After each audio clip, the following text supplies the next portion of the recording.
I've always loved dogs and cats, and I always felt bad when I saw an injured animal.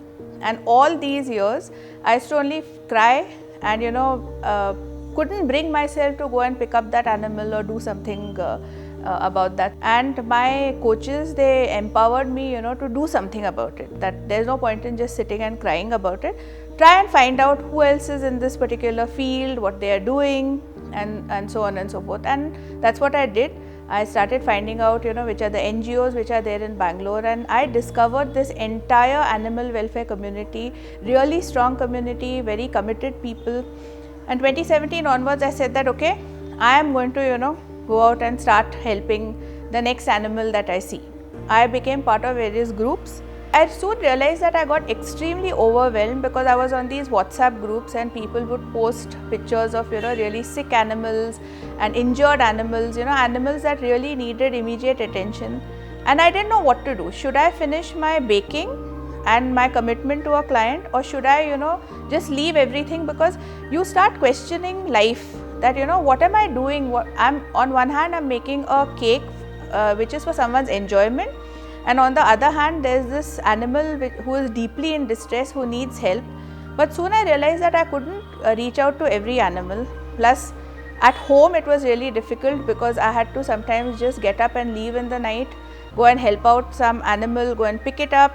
And my family was not comfortable with me doing this. I started feeling extremely depressed. I used to have a lot of weepy spells, and I didn't know how to how to deal with that entire set of emotions. I couldn't look at photographs of dogs, whose legs are broken off, or who have been, subjected to human cruelty and so on and so forth. But there's always a easy, I wouldn't say easy way, there's always a peaceful way of doing things, because caregiving is usually a very tough, emotionally tough phase that anybody goes through.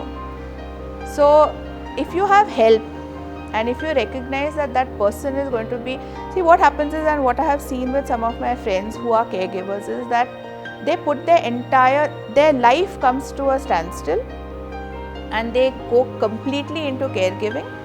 And after the person has passed on, they don't know what to do with their lives at that point in time, because somewhere that it stopped, and then they got into caregiving, and then after that they have gone, they are faced with life and they don't know how to pick up this threads. Caregiver or a person who is giving you counseling through Caregiver Sathi is actually able to keep you on track and make you realize that this is a part and parcel of life, and that doesn't mean that you have to bring your life to a standstill and forget everything else around you, and it helps you to pick up pieces when the eventuality has passed. I used to feel I'm the only animal lover in the world, and soon I started noticing that there are so many other people who are doing this. I'm not the only one who cares about them. And another thing that I really got out of my interactions with Bhavna was that if you are not able to help, spread the word, because there is nothing like, don't keep it to yourself. You're not the be it and end all of everything. Pass it on, pass on the information, because you don't know who else will be able to help that animal. Once I went through these sessions with her, I felt a tremendous amount of calm, and I was slowly, step by step, able to deal with what exactly I was feeling. I was able to tell my family that this is something that I really want to do, and this is something that gives me a lot of satisfaction. She would actually be a demand on me that, did you go for a walk?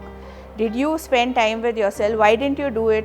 What was the reason that you were not able to do it? So she started putting a demand on me for myself. And anybody, especially a caregiver, doesn't know that they need these sessions, is not aware that they need, because they feel that it's a normal course of life.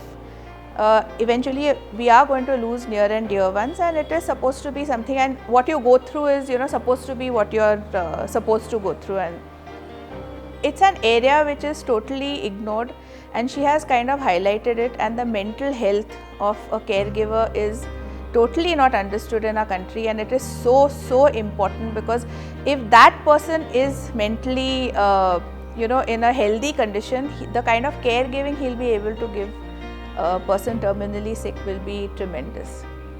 So that's what I want to say, and I think that it's amazing the work she's doing, and a lot of power to her, and I hope she goes from success to success, and I'll be recommending her to everybody I know who's in a similar situation.